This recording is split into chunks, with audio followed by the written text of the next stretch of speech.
11 ባሎቿን የገደለች ኢራናዊቷ ኩልሱም አክባሪ በኢራን ታሪክ እጅግ አስደንጋጭ የተባለው ወንጀል የፈጸመች ሴት ናት። የ58 ዓመቷ ሴት የወንጀል ታሪኳ ከኢራን አልፎ መላው ዓለምን አነጋግሯል፣ አስደንግጧል። በዓለም አቀፍ መገናኛ ብዙሃን ጥቁሯ እመበለት ወይም ዘ ብላክ ዊዶው የሚል ስያሜ የተሰጣት ኩልሱም አክባሪ በባለፉት 20 ዓመታት ከ11 በላይ ባሎችን አግብታለች።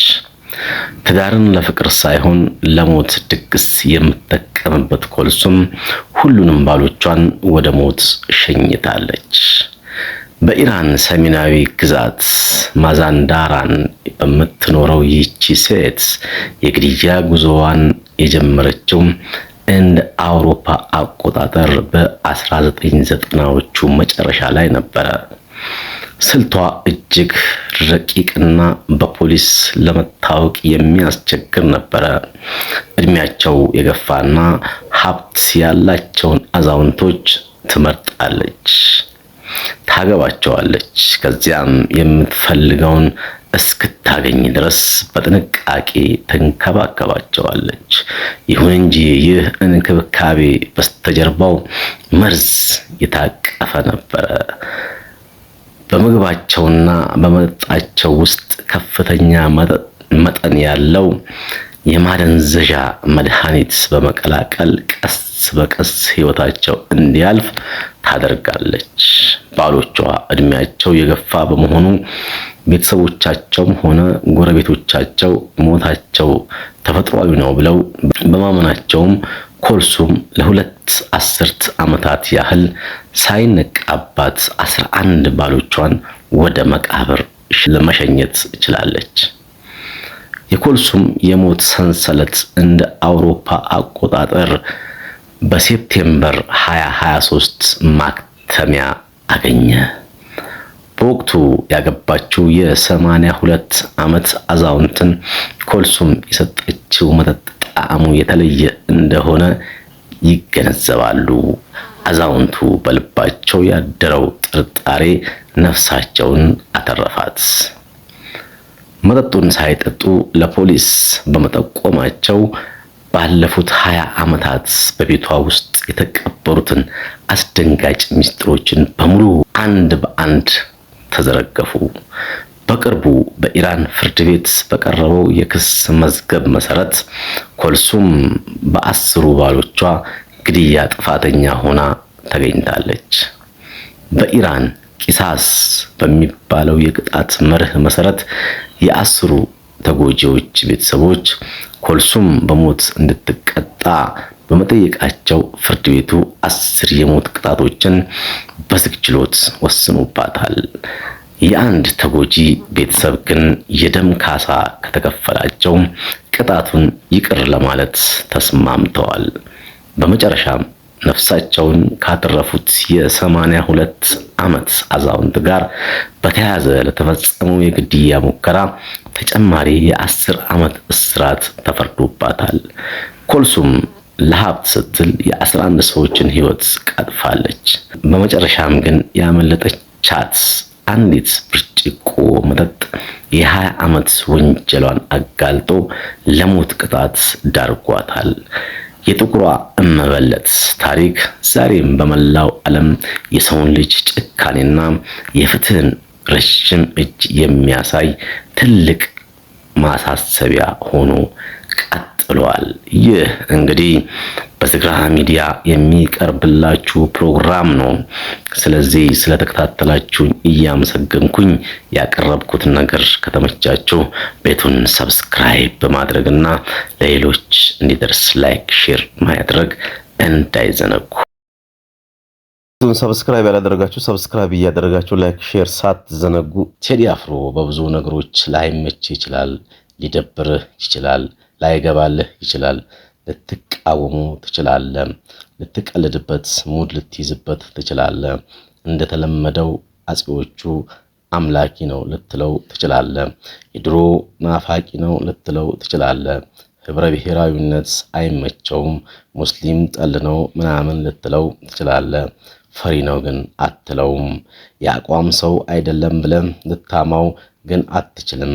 በሚወዳት ሀገር ምንነት ላትባባው ትችላለህ እንጂ ሀገር ወዳድ አይደለም ግን አትለውም።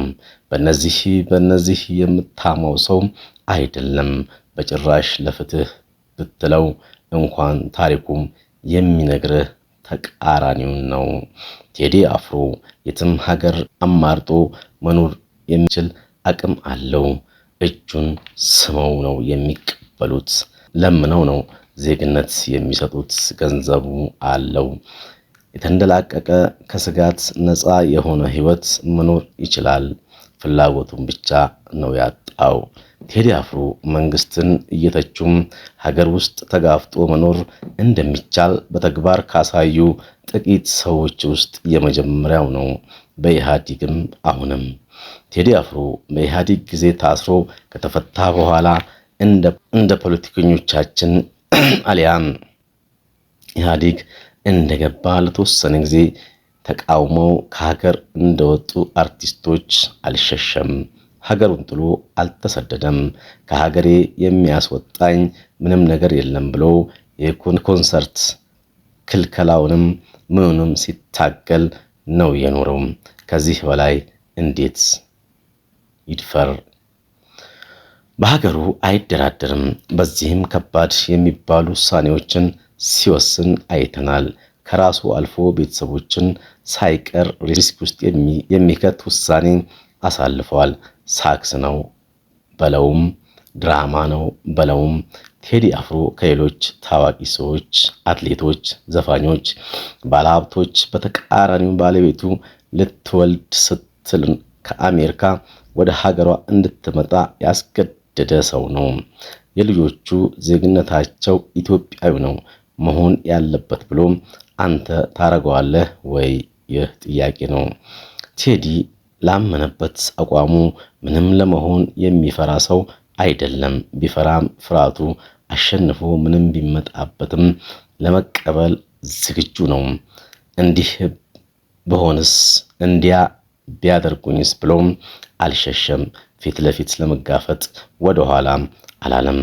ይሄ ብቻውን እየተቃወምከውም እንድታከብረው ያደርግሃል፣ እየተቸኸውም እንድታደንቀው ያስገድድልሃል። እሱን አደረገ ማለት ግን አንተ መንግስትን ፈርተ የሸሸው ሀገርህን ጥለ የተሰደድከው ሳያንስ በእሱ ላይ ተንጠልጥለህና ህይወቱን አደጋ ላይ ጥለ ፖለቲካህን መስራት አለብህ ማለት አይደለም። ይሄ ነውር ነው፣ ፈሪነትም ነው። እሱ ያመነበትን የተሰማውን ዘፍኗል።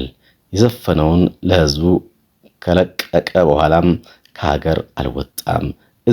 በዚሁ ሁኔታ እያለ ገና ምንም ሳይፈጠር መንግስት ተረብሿል። ሊይዙት እየሞከሩ ነው።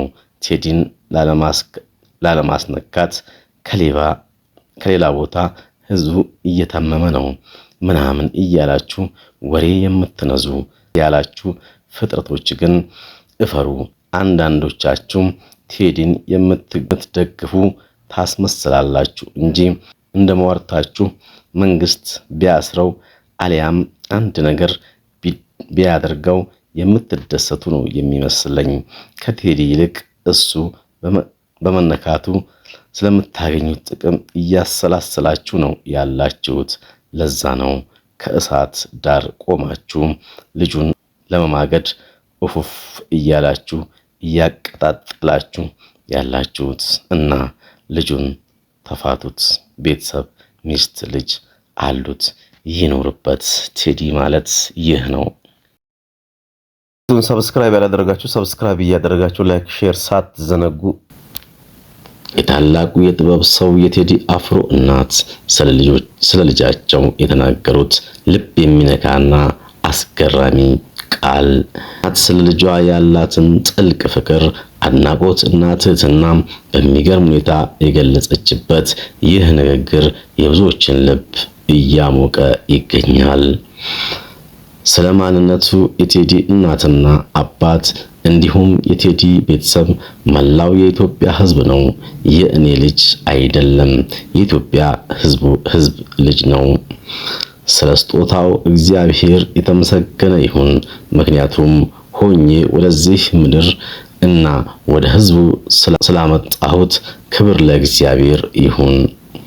ስለ ጥበቡ ከመደነቅ በላይ ነው የሚሆንብኝ። ማለት ልጄ ስለሆነ አይደለም። እውነት ለመናገር የቴዲ ግጥም እጅግ ጥልቅ ነው። እናት ምስክርነት ከዚህ በላይ ምን አለ?